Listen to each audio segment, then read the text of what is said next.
아침을 시작하는 슬기로운 방법. 오늘 내게 이로운 뉴스. 노영희의 출발 새 아침 슬기로운 인터뷰. 북한과의 급격히 차가워진 관계 속에서 정부와 군, 국회가 모두 북한에 엄중한 경고를 날렸습니다. 그런데 이 냉랭한 상황에서 평양과 서울 두 곳에 연락사무소를 만들자, 개성공단과 금강산 관광 하루빨리 시작하자 이렇게 말하는 분이 있네요. 이게 오히려 역으로 생각해서 상황을 조금 해결해본다 이런 접근일까요? 김두관 더불어민주당 의원과 얘기 한번 나눠보도록 하겠습니다. 의원님 안녕하세요.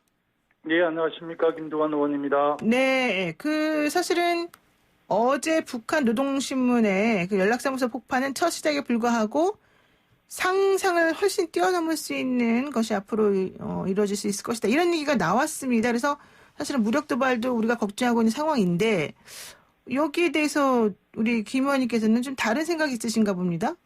아닙니다. 북측의 그 긴장을 고조시키는 행위는 네. 당연히 중단해야 하고요. 북한이 남북 문제와 관련해서 이제 개성연락사무소를 폭파한 해체로 북한은 이사를 충분히 표시를 했거든요. 네. 어쨌든 이제 남북 모두 이제 개양된 자세를 좀 버리고 차분해져야 된다는 생각을 했고요. 문재인 대통령께서 이제 적극적인 대북 정책을 약속을 했습니다. 네. 우리 흔히 비 온 뒤에 땅이 굳는다는 말이 있지 않습니까? 네. 같은 이번 경우가 그렇게 돼야 한다고 생각을 하고요. 제가 좀 꼭 원칙을 이야기하고 싶은 게 하나 있는데요. 네. 한반도의 문제는 한반도의 주인 우리가 좀 주도적으로 풀어야 한다는 생각입니다. 최근 남북 문제와 관련해서 한미 실무자 그룹인 워킹 그룹에서 네. 마지노선을 정해놓고 오히려 최고 지도부라 할까 정상들이 결정해야 될 그런 부분까지도 워킹 그룹에서 제약하는 걸 보면서 참 안타깝다는 생각을 참 많이 했고요. 네. 특히 이제 한미 워킹 그룹에 굉장히 이제 좀 오해를 하면 미국 입장을 잘 대변하는 사람으로 좀 포진되어 있는 것 같아요. 네. 적어도 이제 남북 문제를 좀 바라보면서 좀 더 자주적인 입장에서 남북 문제를 풀어가려고 하는 분들이 한미 워킹 그룹에 좀 더 많이 포진해야 되는데 그런 측면에서 국회에서 그런 이야기가 나옵니다만 워킹 그룹을 해체하거나 한미 워킹 그룹의 그 구성원들을 좀 바꿔야 되지 않나 이런 이야기들을 많이 하고 있습니다. 그러니까 워킹그룹이 실질적인 역할을 못하고 오히려 미국에 질질 끌려가는 양상만 띄기 때문에 현재 문제가 벌거진 거다 이렇게 좀 보시는군요. 예, 뭐 이런 상황이 있어서 워킹그룹이 책임이 없다 할 수 없는 상황이라고 해석을 합니다. 네, 그래서 사실은 이제 또 의원님께서 제안한 내용 중에 좀 약간 좀 신선하다. 오히려 이것도 가능성이 있겠다 생각되는 부분이 바로 이거였는데요. 남북 공동 연락사무소 폭파로 인해서 남북 관계가 급격히 경색된 거는 맞지만 오히려 이게 전화위복이 될 수 있게끔 차라리 평양과 서울에 연락사무소 2개를 설치하자 이런 의견을 내셨단 말이에요. 이거는 어떤 측면에서 가능한 얘기일까요? 저는 좀 이럴 때일수록 강경 맞대응보다는 역발상이 중요하다고 보는데요. 네. 지금 모두가 강경 대응을 주문할 때 누군가는 평화를 말하는 사람이 있어야 한다고 저는 생각을 합니다. 네. 어쨌든 개성에 있는 남북 연락사무소를 폭파한 것을 보고 나면 좀 수학적으로 비유하면 본전으로 또는 네. 과거로 돌아가는 것이 불가하고요. 이번 기회에 더 좋은 협상을 해서 평양과 서울의 대사관 기능을 하는 연락사무소를 두는 것이 좀 적극적인 관계 발전이라고 생각을 하거든요. 그래서 이제 제가 전화위복이라는 말씀을 했고요. 일부 보수 언론들이 보도를 하면서 기사 제목에 이 와중에라고 이렇게 표현을 하더라고요. 이 와중에. 예. 한겨울 폭탄이 2개 만들자고 했다며 저보고 정신 나간 사람 비난을 하는데요. 네. 저는 이럴수록 역발상을 가지고 좀 해야 되고요. 중요한 시기가 굉장히 긴장이 고조되는 상황에서도 남북 정상들이 이제 공동선언을 통해서 정세를 정상적으로 이렇게 좀 돌파하는 모습들을 보여왔거든요. 네. 또 ICBM을 발사한 이후에 평창 올림픽도 이렇게 했고 또 핵실험한 이후에 오히려 정상회담이 이루어지고 이렇게 했습니다. 그래서 저는 이 남북 관계가 늘 이렇게 사이클이 있다라고 생각을 하거든요. 네. 물론 우리가 철저하게 군사적 대비도 하고 긴장을 끈을 늦추지 않아야 하지만 이럴 때일수록 또 한편으로는 소위 협상 출구를 열어둬야 한다는 게 제 생각입니다. 네. 그래서 그랬는지는 모르겠지만 문 대통령이 원로 북한 전문가들하고 오찬을 하시면서 사실은 뭐 북한에 대해서 섭섭하다, 화가 난다 이런 말도 하셨지만은 또 협력을 해야 된다. 뭐 이런 얘기도 사실 하셨다고 알고 있어요.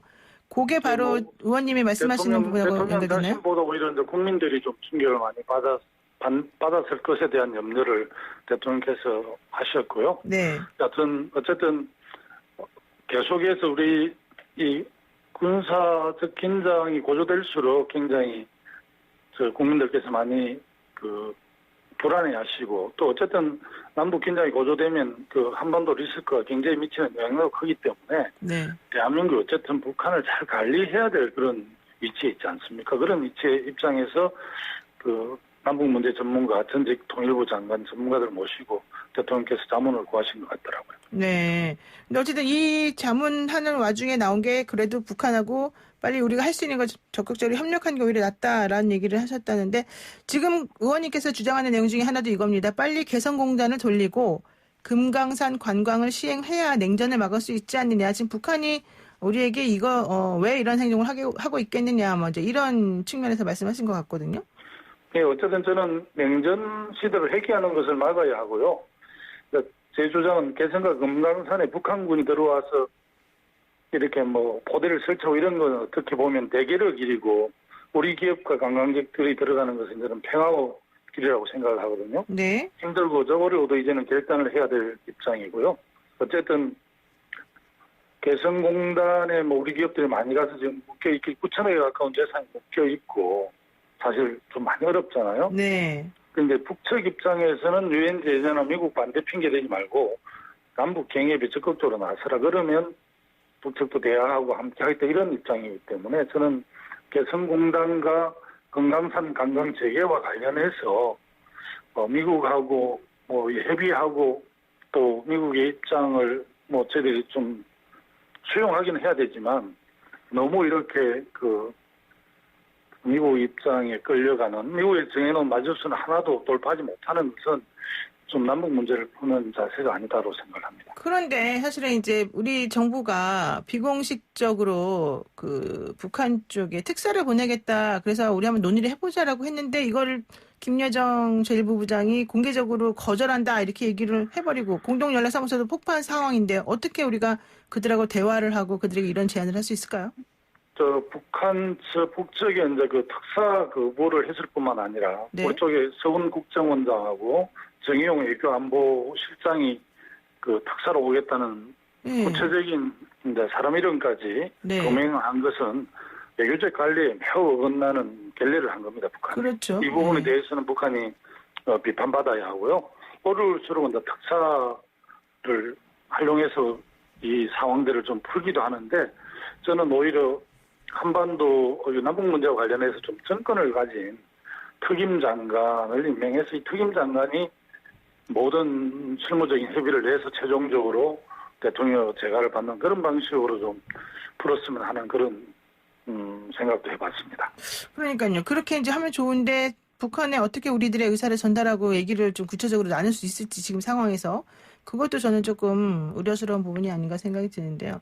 지금 저도 염려하고 있습니다. 네. 트럼프 대통령이 또 더 우리 상황을 어렵게 만들어요. 지금 대북 제재를 1년 더 연장하겠다 이렇게 발표를 해버렸거든요. 이건 어떻게 되겠습니까? 트럼프 대통령의 이번 조치는 국가 비상조치법의 일몰 규정에 따라서 효력을 연장하는 관리에 따른 것이거든요. 네. 시기가 다만 북한의 남북 공동연락사무소 파괴 등 도발 시기가 겹쳐서 무슨 큰 조치를 취한 것처럼 이렇게 보일 뿐인데요. 미국 국무부에서 16일 논평을 했습니다. 남북 관계에 관한 한국 언어를 전적으로 지지한다는 입장을 밝혔기 때문에 트럼프 대통령의 1년 연장 조치가 특별하게 북미 관계를 훼손하지는 않을 것 같고요. 또 미국 대선을 앞둔 미국 입장에서도 상황이 악화되는 것을 바람직하지 않겠다고 판단을 하고 있는 것 같아요. 그래서 크게 영향을 미치지 않을 거라고 보고요. 일단 북한이 핵실험하고 대륙간 탄도미사일 시험 발사를 중단하고 있고 네. 그래서 이 미국과의 약속을 이행하고 있기 때문에 북한과 미국 관계 악화가 되지는 않을 것으로 봤습니다. 하나만 여쭙겠습니다. 어제 김정인 통합당 비대위원장이 북한이 우리말을 믿고 비핵화할 리가 만무하지 않느냐. 우리가 아무리 인내하고 견딘다 하더라도 북한의 태도는 결코 변하지 않을 것이다. 이런 얘기를 했습니다.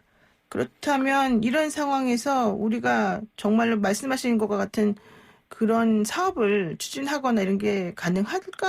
좀 회의스럽다 이런 얘기가 있더라고요.